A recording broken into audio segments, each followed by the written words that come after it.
Muito é bom quando viemos para cultuar a Ele, e o nosso Deus é merecedor e digno de adoração. Bom, meus irmãos, minhas irmãs, como já está de costume, dentro da nossa congregação, nós estamos imergidos dentro desse tão glorioso Evangelho, que é o Evangelho escrito por Mateus. E dentro desse Evangelho, nós já aprendemos belíssimas lições do nosso Salvador. Nós aprendemos nos primeiros capítulos que Mateus ele teve o cuidado e o zelo de apresentar para os seus leitores que Jesus é o Messias, que Jesus ele nasceu segundo as Escrituras, andou segundo as Escrituras, falou segundo as Escrituras, segundo os profetas. E quando Jesus ele foi levado pelo Espírito depois do seu batismo, que ele foi levado ao deserto, lá dentro do deserto nós aprendemos lições valiosíssimas com o nosso mestre. E quando Jesus sai desse preparo do Espírito Santo de dentro do deserto, nós aprendemos com o Senhor. Quando ele sobe à montanha, Jesus sobe ao monte e lá ele começa a ensinar o como devemos de andar segundo a lei para com esse mundo. Ele nos ensinou que nós devemos de perdoar, ensinou que nós devemos de ser sal, que nós devemos de ser luz, que nós devemos de não andar com sintonia com este mundo, mas que nós devemos de ser homens e mulheres diferentes mesmo dessa geração que o mundo está tentando impor dentro da nossa cultura. Quando Jesus então ele desce da montanha, ele começa a ensinar por obras. Jesus começa a curar, começa a expulsar os demônios. Jesus começa a fazer prodígios no meio de um povo que estava cético, de um povo que estava incrédulo, um povo que estava já há dias sofrendo e só ouvindo que viria o Messias. Mas de repente Jesus começa a mostrar os sinais. E João ele fala o seguinte, que sem sinais ninguém crê. Então Jesus não ensinou somente por palavras, agora ele começa a fazer na prática e começa a mostrar que pelos frutos conhecereis qual é a boa árvore. E ele começa a mostrar aos seus discípulos como que devem se fazer, até nós chegarmos então no capítulo de número 10, aonde nós gastamos 3 quarta-feiras, falando sobre o capítulo de número 10, quais eram as instruções do Senhor Jesus para os seus discípulos, que serviu de base, que serviu de modelo para a sua igreja. Jesus ensinou aos seus discípulos que nós devemos de orar sem cessar. Jesus mostrou aos seus discípulos que nós devemos de nos consagrar para que nós possamos estar ligados inteiramente ao nosso Criador. Jesus ensinou que nós devemos de conhecer as Escrituras para que nós não venhamos ser pegos de surpresa contra as astutas ciladas de nosso inimigo. E Jesus deixou muito bem claro para os seus discípulos que ele estaria enviando ovelhas no meio dos lobos.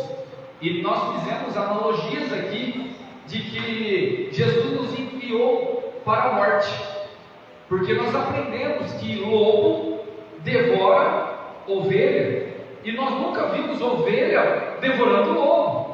Pelo contrário, dentro da cadeia alimentar, é o lobo que vai devorar a ovelha. E Jesus deixou muito bem claro isso. Eu estou enviando vocês lá no meio. Então não se engane, vocês não estão brincando com as pessoas que querem o seu bem. O mundo quer matar você, entendeu? Igreja, o mundo quer matar você. O mundo não quer simpatizar com você. E se você se diz igreja e está no meio da igreja, tenha essa consciência, não flerte com o mundo. E Jesus ensinou isso para os seus discípulos: não queira ter paz com o mundo, porque o mundo não quer ter paz com você, porque o mundo é o lobo, e o lobo quer devorar a ovelha. Quantos aqui nessa noite é ovelha? Quantos? Você é ovelha? Então não flerte com o mundo, porque o mundo quer te matar. Nesse sentido, Jesus então conclui o o capítulo de número 10 inteirinho, dando instrução para as suas ovelhas não ficarem temerosas também, mas ficarem conscientes, não ficarem com medo do mundo. Por quê? Porque quem está conosco é maior do que aquele que está no mundo. Nós, como ovelhas, não dependemos da força do nosso braço. Nós, como ovelhas, dependemos do verdadeiro pastor, que é aquele que sonda e vigia as ovelhas que estão no seu aprisco. Irmãos, Jesus nos deu uma segurança. Se nós estivermos dentro do seu aprisco, entenda, mal nenhum chegará na sua tenda. Jesus nos enviou no meio dos lobos, mas Ele também nos disse: estou convosco todos os dias até a consumação do século. No mundo tereis aflição, porque o lobo vai querer devorar vocês, mas tende bom ânimo. Assim como Jesus venceu o mundo, Ele também nos potencializará para vencermos as aflições desse tempo presente. Então, dentro desses aprendizados que nós já tivemos, Jesus nos ensinou e nos deu muitas preciosas lições.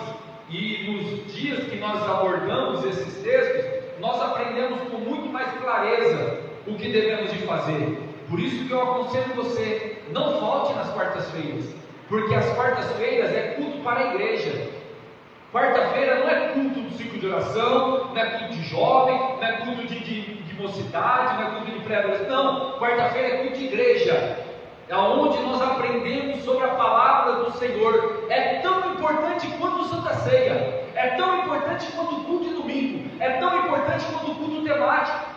Por que não dizer que é um culto tão importante quanto qualquer outro? Porque é um culto que nós aprendemos sobre essas preciosidades. Até na escola dominical, às vezes nós não aprendemos o que nós aprendemos no culto de quarta-feira. Aí, meus irmãos, quando nós saímos do capítulo de número 10, nós entramos no capítulo de número 11. E semana passada eu consegui concluir, nós conseguimos chegar no versículo de número 29, aonde foi o texto mais sublime que nós lemos dentro de toda a exposição. Olha só o que está no verso 29: tomai sobre vós o meu jugo, e aprendei de mim, que sou manso e humilde de coração, e encontrareis descanso para a vossa alma, porque o meu jugo é suave e o meu fardo é leve. E semana passada nós aprendemos o que é o jugo do Senhor, aprendemos o que é o fardo do Senhor, e entendemos que verdadeiramente, se nós esperarmos em Cristo, nós somos bem-aventurados. Pelo contrário, somos mais do que vencedores em Cristo Jesus. Então, quando nós entendemos que o fardo não é nosso, o jugo já não é mais nosso, nós descansamos no Senhor. Aí nós começamos a ser mais agradecidos, começamos a ser mais alegres, porque, irmãos, nós encontramos dificuldade em tudo, e a tristeza que já está o peso no mundo tenta infiltrar dentro da nossa consciência, e muitos de nós não estamos percebendo que a frieza espiritual já chegou em nós. Muito entre nós não vê a hora de ter um culto que pode faltar para faltar. Muito entre nós não vê a hora de acabar o culto. Muito entre nós só vem no culto por vir, porque virou uma rotina. Muito entre nós já não faz mais diferença se o culto é X, se o culto é Y. Para nós, tanto faz quanto fez. Não existe mais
princípio de que a nossa adoração deve dizer porque Ele é Deus e somente a Ele temos que prestar culto.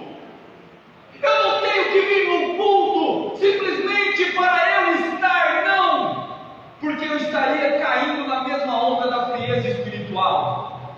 E por isso que Jesus falou: toma o meu jugo, toma o meu fardo. Para de ficar olhando para as desgraças desse mundo, para de ficar olhando para A e para B, porque você não pode salvar ninguém. Salve-se a você em Cristo Jesus, se apegue no fardo de Cristo, tire as suas ansiedades, pelo amor de Deus. É culto, entra culto, sai culto e nada tem mudado, nada tem se destoado daquilo que você está prestando ao Senhor. Entenda, o seu Deus é poderoso para fazer infinitamente além das suas forças.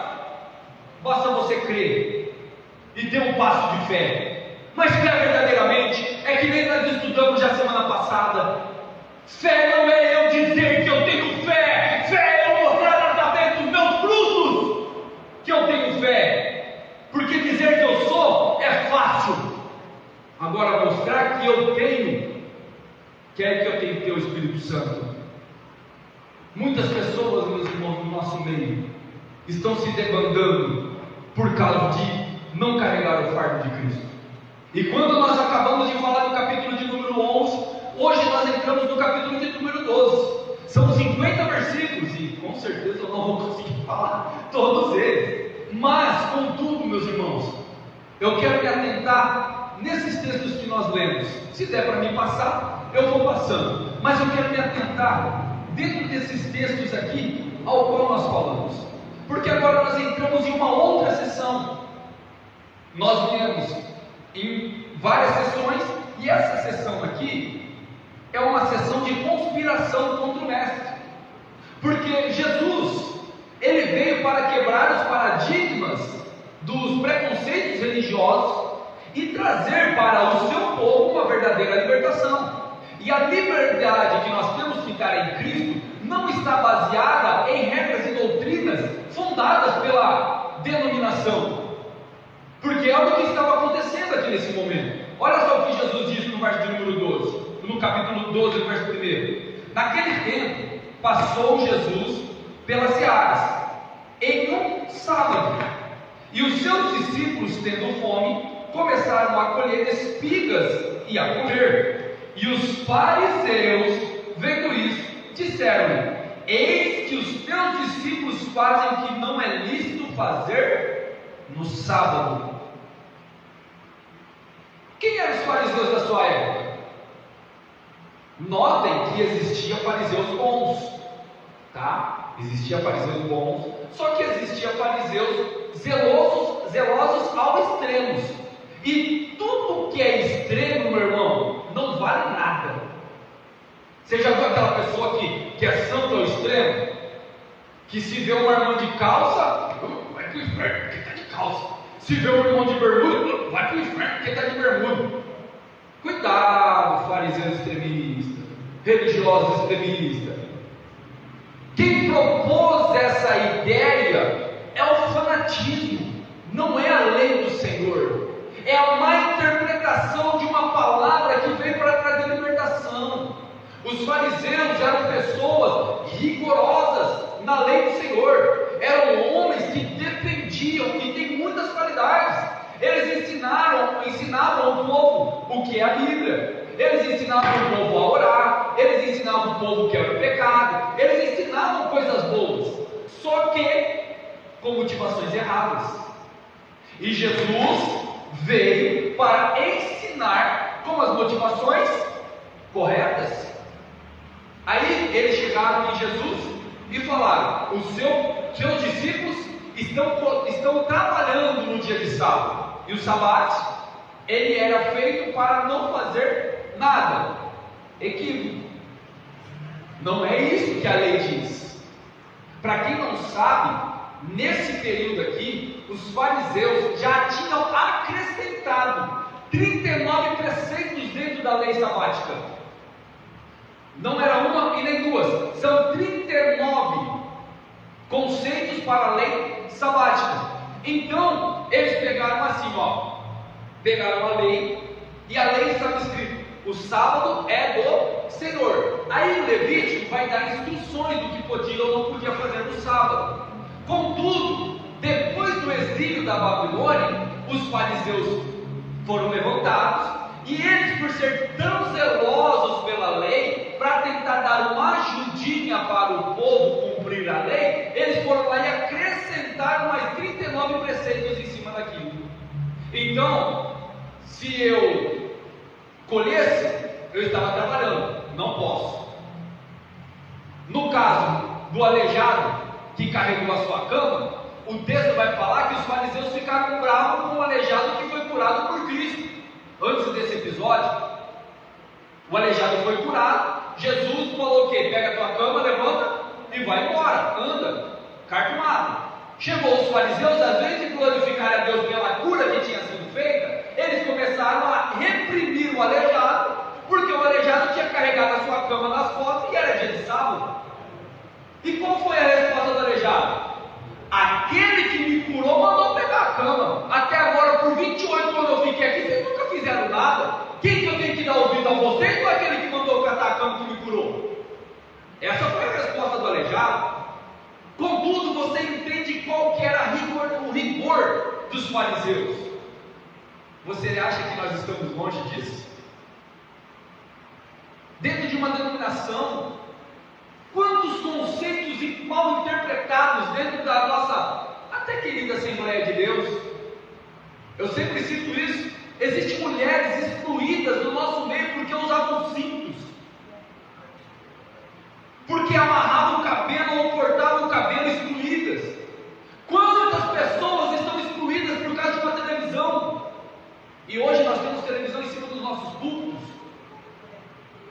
Você acha que nós estamos distante daquele período? Claro que não, nós estamos muito mais perto do que a gente imagina. Porque a mente do homem é sempre querer dar uma ajudinha para Deus. Contudo, Cristo vem explicar certinho como que funciona o negócio. Aí ele começa a usar o exemplo do próprio Davi. Davi era um dos heróis da pátria. O que Jesus diz a partir do verso de número 3? Ele fala assim, que Davi estava com fome, e eles entraram dentro do templo, lugar santo, e comeram o pão da propiciação. E aquilo lá não podia, porque era santo. E não só comeu, mas deu para todos os seus que estavam, seus companheiros que estavam com fome também. O que Jesus está querendo dizer? Você acha que eu vou deixar alguém morrer por causa de um pedaço de pão? Só porque está sendo consagrado? Não, meu irmão, você está com fome? Coma, porque vale muito mais a vida do que o ritual. Porque agora Jesus está quebrando os preconceitos ritualistas. Jesus está quebrando os preconceitos que trazem uma destruição interior do homem. Aí Jesus continua falando, ou não tem, ao verso 4, como entrou na casa de Deus e comeu do pão da propiciação, que não era lícito comer, nem aos que estavam, mas só aos sacerdotes.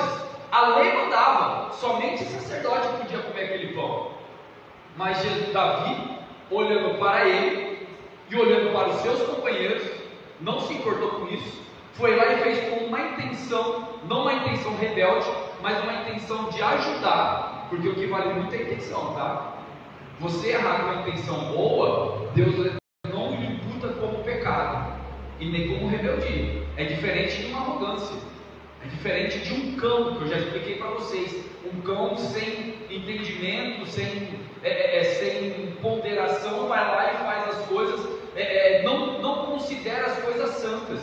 Aqui no caso Davi considerou muito mais a vida do que um pedaço de pão, porque ele entendeu que a verdadeira oferta ao Senhor não é aquilo que se queima, mas é aquilo que se oferece, é a sua própria alma, é a sua própria devoção. E para você ter tanta certeza disso, que Jesus encerra no verso de número 6. Olha lá o que está escrito no verso de número 6 e o verso de número 7. Pois eu vos digo que está aqui quem é maior do que o templo. Mas se vós soubesse o que significa misericórdia, quero, e não sacrifício, não condenareis os inocentes. O mal do santarrão, o mal daquele que se sente mais santo do que o outro, está nisso. Ele não culpa o culpado, ele julga o inocente. Ele não tem misericórdia daquele que está necessitado. É a verdadeira parábola que Jesus contou do ladrão e salteador. Lembra dessa parábola? O ladrão só vem para roubar, matar e destruir. Lembra que eu falei para vocês quem que é o ladrão aqui? O ladrão aqui não é o diabo, não. Tem muitas interpretações que usam. Não, o diabo veio para matar, roubar e destruir. Nem o texto diz que é o diabo. Apesar de nós não vacilarmos, porque nós sabemos que ele também tem essa autoridade. Mas, contudo, o papel o personagem que Jesus está falando dentro da parábola é exatamente de mercenários. É de homens e mulheres que usurpam do seu poder, que usurpam da sua autoridade para poder colocar fardos desnecessários nas costas do povo, para colocar medo nas costas do povo. E por que não dizer que até os dias de hoje os líderes colocam-se medo e colocam repreensão na voz da igreja e usam textos bíblicos. Ai daquele que tocar no ungido de Deus, ai daquele que for contra a imposição do seu líder. Irmãos, nem todo que é contra a uma posição de um líder é contra a obra do Senhor. Ou pensas tu que eu tenho mais santidade do que vocês? Ou pensas tu que eu estou mais perto de Deus do que vocês? Pelo contrário, meus irmãos, vocês têm liberdade tanto quanto eu. A mesma condição que eu tenho de orar, vocês têm.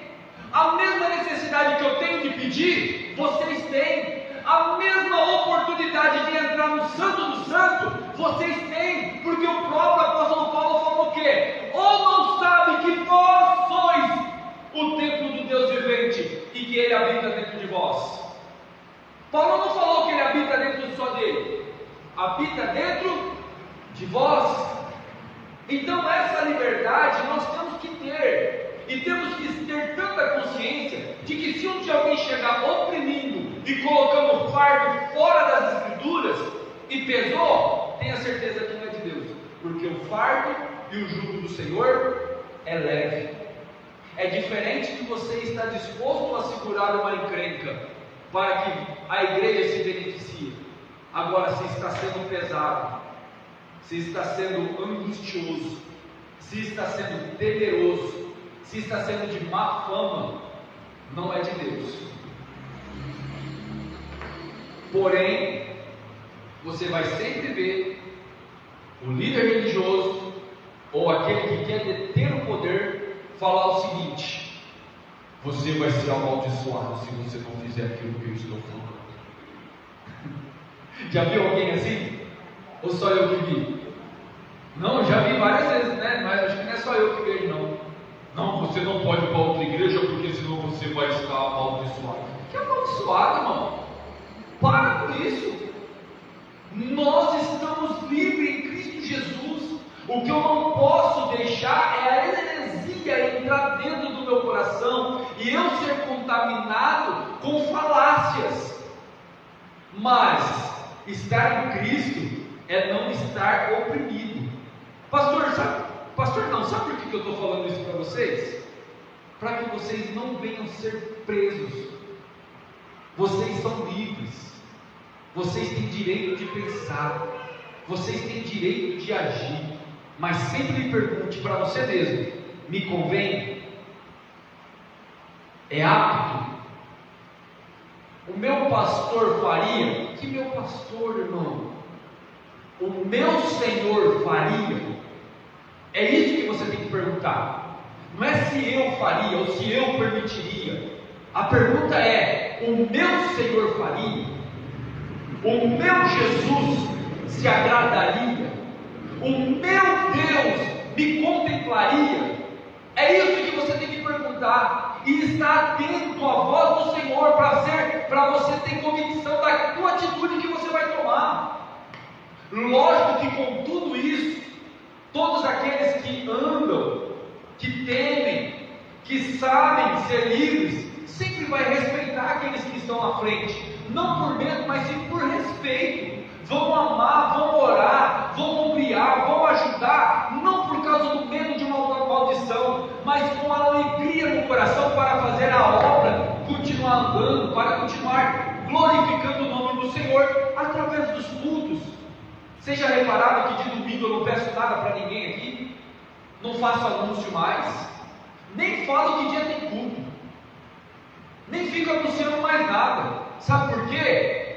Porque culto é hora de cultuar. Avisos eu dou no meio da semana, eu uso um pedacinho da quarta-feira quando dá, mas culto, irmão, é feito para adorar o Senhor. Por isso que os nossos cultos têm sido fora da caixa, né, como se diz, porque nós estamos aqui com o intuito de louvar e adorar o nome do Senhor, com liberdade, com alegria, com sigileza, não com medo de petição, não com medo de opressão, não com medo de um monte de coisa que estão querendo colocar na nossa mente. Nós estamos aqui para servir com liberdade o nosso Senhor e Salvador Jesus Cristo, e é nesse princípio que eu entendo misericórdia. Vai aprender o que é ter misericórdia primeiro, porque Deus quer misericórdia e não sacrifício. Sabe como isso se encaixa dentro dos nossos cultos? É quando nós chegamos aqui, e nós não chegamos aqui para julgar o nosso irmão que chegou antes de nós, ou que chegou depois de nós, ou o meu irmão que veio com o cabelo curto, ou meu irmão que veio com o cabelo comprido, ou meu irmão que veio de calça, ou meu irmão que veio de saia. Quando eu entendo que eu venho para a casa do Senhor para cultuar, eu entendi o que é ter misericórdia. E eu não venho aqui para julgar ninguém. Eu não vou julgar quem é dizimista, quem não é dizimista. Eu não vou julgar quem ofertou, quem não ofertou. Eu não vou julgar quem limpou banco ou quem não limpou banco. Todos nós estamos aqui com o mesmo intuito. O intuito é de adorar e servir ao Senhor. Portanto, meus irmãos, quando vieres a essa casa, não venha com o coração pesado. Não venha com um coração juboso, não venha com um coração buscando a quem você possa julgar. Venha com um coração misericordioso, e se você ver alguém com necessidade, chore junto com ele. Se você vê alguém alegre, alegre-se junto com ele, e preste ao Senhor o seu melhor glória, louve ao Senhor com o seu melhor louvor, exalte ao Senhor com o melhor fôlego de vida que você tem para servir a Ele, e você vai ver como a sua vida vai mudar. Você vai ver como sua conduta será muito mais reluzente diante do mundo que jaz em trevas. Por isso que Jesus fala: mas vós sabeis. Se você entender o que é misericórdia, você vai entender o que é o culto ao Senhor.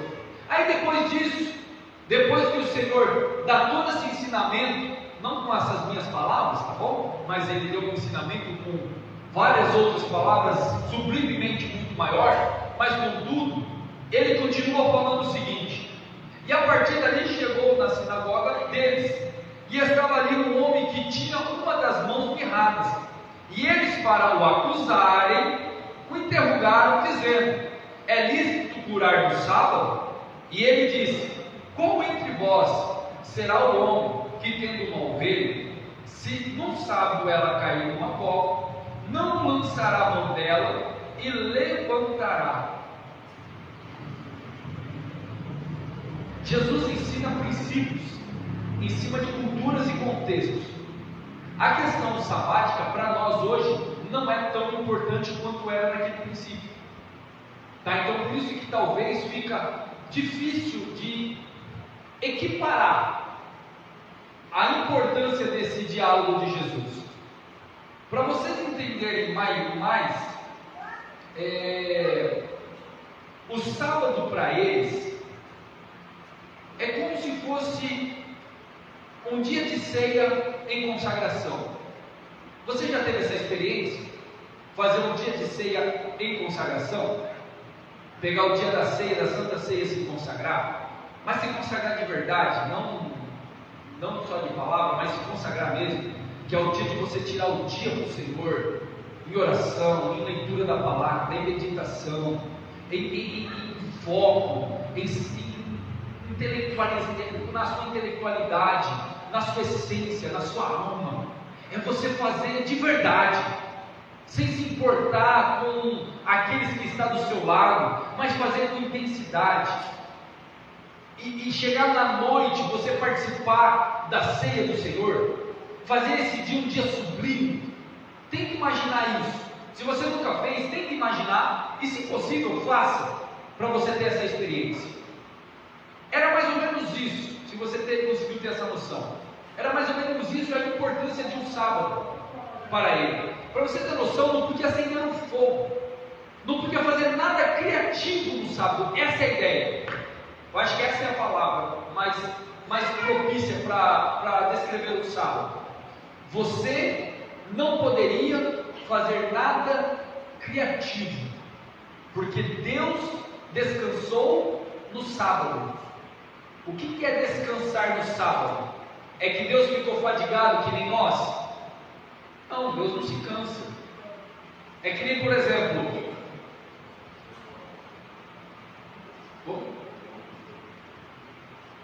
é isso daí mesmo. É que nem, por exemplo, quem fez esse púlpito aqui, ó? Quem fez esse púlpito é um marceneiro. Sabe quem fez esse púlpito aqui? Foi o pastor Eliezer. Ele é marceneiro. Acho que todos conhecem ele, né? Estou falando o nome dele para vocês saberem que ele está vivo e continua na função. Quem fez esse púlpito foi o Eliezer. Quando ele concluiu esse púlpito, ele fez o quê? Ele descansou de fazer esse púlpito. Ele não voltou a fazer esse púlpito de novo. Por quê? Esse púlpito está pronto. Ele concluiu a obra desse púlpito. Contudo, ele continua fazendo outros púlpitos. Se você for lá no Veracruz, foi ele que fez o Veracruz. Se você for lá no Califórnia, foi ele que fez lá no Califórnia. Deu para entender isso daqui? Deus, quando ele terminou de fazer a criação na terra, ele descansou no último dia. Ele parou de fazer tudo que era criativo para essa terra. Quer uma prova disso? Jesus falou o que para os fariseus? O meu Pai trabalha até hoje. Deus não parou de trabalhar. Deus parou de criar algo na terra. Ele não fez mais nada novo na terra. Tá bom? Então esse é o sentido do sábado. Ele descansou. No sétimo dia ele parou. Ele observou e viu que tudo era muito bom. Tá bom? Então é nesse sentido. E no dia do sábado foi criado por causa do homem. Não é isso que Jesus fala?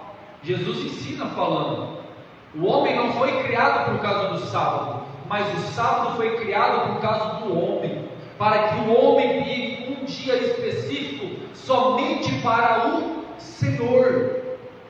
E isso daí é tão sério e tão santo que todos nós deveríamos fazer, tirar um dia específico para o Senhor. Contudo, em Cristo Jesus, nós como igreja interpretamos que Cristo é o nosso sábado. Os romanos colocaram domingo, mas isso daí é uma outra história para um outro dia, tá? Mas o princípio do sábado está em tirar um dia específico para louvar e adorar ao Senhor. Sendo assim, você vai entender que os israelitas não poderiam fazer nada criativo no sábado. Então eles não poderiam cozinhar no sábado, porque eles estavam criando algo. Eles não poderiam acender o fogo, porque estavam criando algo. Então tudo que era de margem criativa, eles não podiam fazer. Só que Jesus já tinha falado acerca de Davi, que se tivesse alguém perecendo de fome, era lícito tomar algo do santo para abençoar a vida, porque maior é a vida do que o ritual. Agora Jesus usa uma ovelha, usa aqui o exemplo de bens materiais e pega no calcanhar dos fariseus, porque Jesus olha para eles e fala assim: ô seus hipócritas, se vocês tiverem uma ovelha e essa ovelha cai no buraco, vocês não vão descer lá embaixo para pegar elas? Jesus dá uma chacoalhadinha em todo mundo, né? Tem muita gente que dá mais valor no trabalho do que aquilo que é santo. Ou nós estamos equivocados? Quantos de nós não valorizam muito mais os feitos do que aquele que faz todas as coisas? Porque Jesus está falando aqui agora, vale muito mais vocês, os homens, do que muitas ovelhas. Porque a briga de Jesus estava porque ele tinha feito bem no sábado. Sabe o que Jesus está ensinando para nós, literalmente? Que não existe dia para fazer o bem. Não existem dias específicos para fazer o bem. Faça o bem todos os dias. Eu acho que amanhã vai falar sobre, na lição dos jovens vai falar a respeito de bem. Vai falar a respeito, não, na lição de número 4 dos jovens falou sobre o conceito de bem e mal. E sabe o que é o mal? O mal não é o contrário do bem, tá? O mal é a ausência do bem. Aquele que sabe fazer o bem e não faz, peca. Então isso é o bem. O mal é a ausência do bem. Por isso que não há maldade em Deus, porque Ele é a plenitude do bom. Então não existe espaço de maldade em Deus. E Jesus está deixando isso bem claro para a igreja. Vocês são imagem e semelhança de Deus. Se você sabe fazer o bem, independente do dia, independente das circunstâncias, independente da causa, e não faz, você não tem o bem dentro de você, porque o mal opera dentro de ti. Jesus pega pesado com nós. Sabe por quê? Porque Ele quer que eu e você vençamos todas as astutas ciladas de nosso inimigo. O nosso inimigo está querendo colocar frieza, e Jesus está falando: não existe frieza no meio daquele que é a igreja. O diabo está querendo colocar deturpação no meio do povo dele, e Jesus está falando aqui: não existe deturpação no meio da igreja, porque a igreja é santa. A igreja é santa, a igreja é lavada, a igreja é comprada. Contudo, existem homens e mulheres que se desviam dessa verdade, mas eu e você que somos igreja, não temos que olhar com um olhar altivo, mas temos que olhar com um olhar de misericórdia. Jesus só está ensinando isso para nós, que nós devemos de ter misericórdia, fazer o bem independente do dia, fazer o bem independente das circunstâncias, fazer o bem independente de quem seja, porque misericórdia eu quero e não sacrifício. Não adianta nós virmos aqui, tocarmos, cantarmos e nos alegrarmos, sendo que eu vi pessoas necessitadas, eu podendo fazer e não fiz porque não quero. Não é fazer porque não posso ou porque não teve condição, é eu podendo fazer e eu optei em não fazer. Você tem um coração mau, precisa ter misericórdia dentro de você. Pastor, que palavra dura. Briga com Jesus. Ele está falando isso para eu e você. Se você sabe fazer o bem, se você tem como ajudar, então ajude. Não peque com essa negligência, porque naquele dia se levantará contra a sua vida. Aí Jesus começa a falar, a citar um texto, o texto de Isaías. Olha lá o que está escrito a partir do verso 18.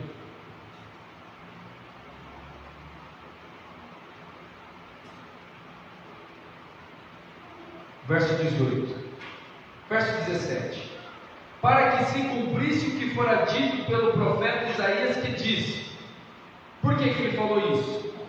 Porque Jesus, depois de curar, de dar essa parábola da ovelha, a Bíblia fala aqui que veio muitas pessoas para serem curadas. E Jesus então começou a curar no sábado. Falou: já que vocês estão se levantando porque eu fiz bem no sábado, então agora vocês vão ter motivo para falar. Então Jesus começa a curar aleijado, paralítico, mão ressecada, lunático, curar, endemoniado. Jesus começa a fazer um monte de movimento ali. Aí começa a represária mais ainda. Só que Jesus começa a orientar aqueles que eram curados. Qual era a orientação de Jesus? Não fale nada para ninguém. Não fale nada. Por que Jesus falava isso? Crente que recebeu milagre consegue ficar calado? Claro que não. Estratégia de Jesus. Jesus queria que todo mundo ficasse sabendo. É que nem quando ele curou o aleijado lá no tanque de Betesda. Jesus falou: ó, não fale nada. A única pessoa que você tem que ir é lá no sacerdote. Vai lá no sacerdote e fala só para o sacerdote. Mas até o aleijado chegar no sacerdote, só ele andando já estava falando o que Jesus tinha feito. Imagine um paralítico, 38 anos, 25 anos, só dentro do tanque, andando no meio de todo mundo, não precisava nem falar. Aquilo lá já estava gritando que houve um milagre. Então Jesus fala isso. E por que Jesus estava oprimindo isso? Por causa da profecia que está lá no verso 18: eis aqui o meu servo, que escolhi, o meu amado, a quem a minha alma se comprasse. Porém sobre ele o meu espírito, e anunciará os gentios o juízo. Não contenderá, nem clamará, nem alguém ouvirá pelas ruas a sua voz. Não esmagará a cana quebrada, e não apagará o borrão que fumega, até que faça triunfar o juízo. E no meu nome os gentios esperarão. Oh, meus irmãos, estava se cumprindo exatamente essa palavra aqui de Isaías. Jesus falou para os curados não falarem acerca da cura. Contudo, os frutos do Messias estavam sendo vistos por todos. É o que a profecia estava falando. Seria anunciado sem ele abrir a boca, porque os sinais seguirão os que creem. Então os sinais estavam pregando. Sabe o que Jesus está ensinando aqui sobre mim e sobre você? Tem alguém falando de você? Deixa falar. Os teus frutos falará por ti. Oh, irmão, isso é forte e lindo demais. Tem alguém falando contra você? Relaxa, descansa o coração, continue fazendo as boas obras. Os teus frutos falarão por você. As pessoas olharão os frutos da sua mão e glorificarão a Deus por causa de ti. E sabe o que é triste agora? Quem ia falar não era os da sua pátria, eram os gentios. Faça o bem e sempre faça com alegria, esperando sim, mas não fica ansioso esperando que o teu próximo vai reconhecer a tua obra. Não faça isso. Tem pessoas no nosso meio que desistem de ser líder, de ser regente, de ser pastor, de ser mulher, de ser liderado, porque não tem reconhecimento. Não espere isso. Não espere isso. O próprio Jesus nos ensinou já em outras passagens lá atrás. Quem esteve aqui aprendeu. Porque quem vai ver os frutos da sua mão é aqueles que estão necessitados. Quem não está necessitado da graça, murmura. Quem não está contente aonde está, reclama. Quem não está feliz com a obra de Deus na vida alheia, fica falando pelos cantos. É blasfemo, é murmurador, é feiticeiro, e responderá com um jugo de feitiçaria, porque o murmurador peca como um feiticeiro, diz as Sagradas Escrituras. Então não murmure, agradeça, glorifique ao Senhor e faça o bem sem esperar reconhecimento, porque Jesus nos ensinou aqui, ó, não apagará o morrão que fumega, a sua obra não será apagada, e todos verão a fumaça que sai de você, porque o que você está fazendo é bem para aqueles que estão mortos, porque não eram os judeus que iriam esperar, mas éramos nós que estávamos esperando por esses milagres, e é por isso que eu e você estamos aqui. Eu e você só estamos aqui por causa do verso de número 21. E no nome dos gentios e o seu nome, os gentios esperarão. E chegou de nós. E quantos de nós estamos vendo milagre? Quantos de nós está vendo prodígios? Quantos de nós aqui alcançou a salvação nessa noite da umbrada de vitória? Deus tem nos surpreendido, meus irmãos. Jesus padeceu muito lá atrás para que eu e você estivéssemos aqui. Você acha que foi fácil para Jesus enfrentar os religiosos, falar o que ele falou, para que eu e você pudéssemos ouvir isso hoje? Claro que não. Jesus pagou o maior preço. E esse ano de 2023, passamos sim por dificuldades, não passamos? Não passamos por lutas, às vezes até nos desesperamos da vida, mas até aqui o Senhor nos sustentou. Até aqui foi Ele que abriu a porta para você. Até aqui foi Ele que te sustentou na tua angústia, na sua ignorância, foi Ele que te sustentou, na tua arrogância, foi Ele que não te deixou cair, na tua prepotência, foi Ele que te sustentou, na sua humildade, foi Ele que te impulsionou, na sua desesperança, foi Ele que te deu a esperança de novo, na tua angústia, meu irmão, foi Ele que te carregou e te segurou pela destra da sua justiça, e sempre falou no teu coração: eu estou contigo.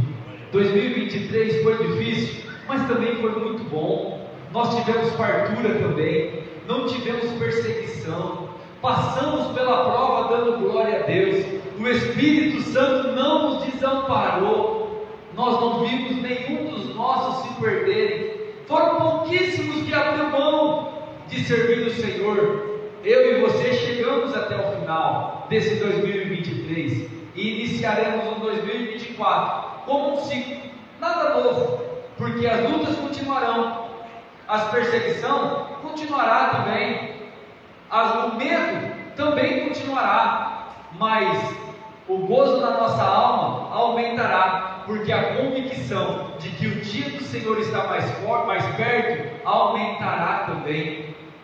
As aflições do tempo presente não é para se comparar com a glória que o Senhor há de revelar para nós, e é eterna. O Senhor nos surpreenderá no meio da luta, no meio da aflição. O Senhor nos trará paz, o Senhor nos deixará com esperança, o Senhor fará no meio do seu povo prodígios, maravilhas, o Senhor fará no meio da sua igreja sinais miraculosos. O Senhor nos surpreenderá nesse ano de 2024, e eu acredito, e eu espero que eu e você não chegaremos no final dele, porque seremos arrebatados antes desse início. Para mim, não chega nem no fim de 2023. Se o Senhor quiser voltar agora, tchau para quem quiser ficar, porque eu quero estar com Jesus Cristo. O ímpio se desespera por causa dos fins dos dias, mas a igreja não vê a hora que isso acontece.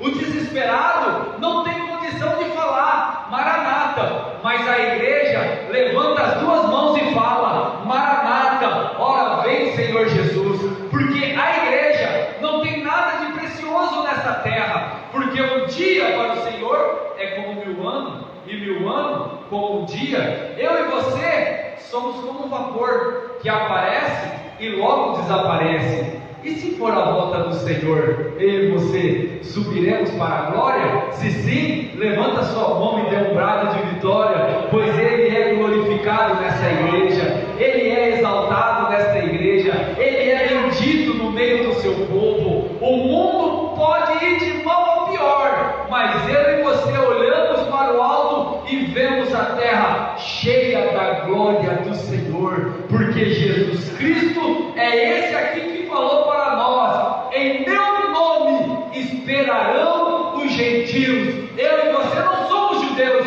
mas esperamos e temos convicção de que a obra consumadora de Cristo Jesus foi completa, e breve, muito em breve, não haverá mais cansaço, não haverá mais desesperança, não haverá mais choro, não haverá mais fadiga, não haverá mais dor, não haverá mais doença, porque nós receberemos de Cristo um corpo glorificado e estaremos para sempre com Ele, e para sempre exaltaremos o nome do nosso Senhor e Salvador Jesus Cristo. Amém e amém, Jesus. Amém. Então, meus irmãos, minhas irmãs, aqui eu encerro o 6º bloco do capítulo de número 12, e semana que vem, o ano que vem, se permitir Deus, nós estaremos aqui para darmos continuidade dentro desse glorioso capítulo, que é o capítulo de número 12, e nós vamos aprender de Jesus o que é blasfêmia contra o Espírito Santo. Nós vamos aprender do Senhor preciosas lições para que nós possamos ter uma vida plena, sossegada e piedosa nessa terra. Louvado é e exaltado sempre será o Senhor pelas nossas vidas. Amanhã, então, escola bíblica com os nossos jovens. Sexta-feira, encerramento da nossa escola bíblica noturna. Sábado não haverá nenhum trabalho no nosso campo. E no domingo também não haverá culto aqui na nossa congregação, tá? Domingo haverá culto de virada lá na nossa sede a partir das 21 horas.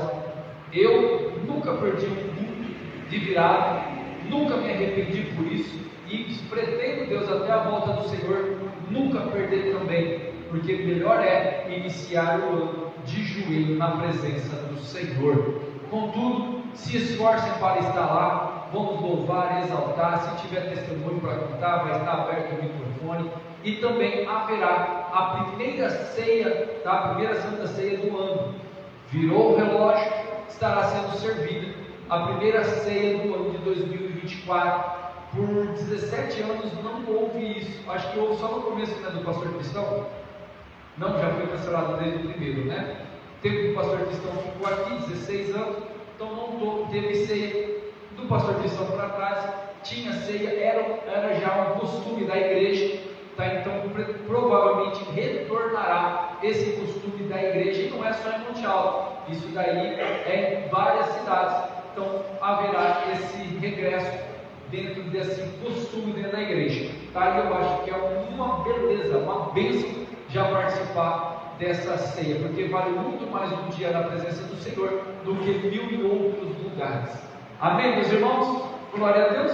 Vamos nos colocar de pé, vamos aqui fazer mais uma oração. Querido, semana passada eu tive um equívoco, que eu falei que já fazem 5 meses que nós estamos dentro do livro de Mateus, e não é.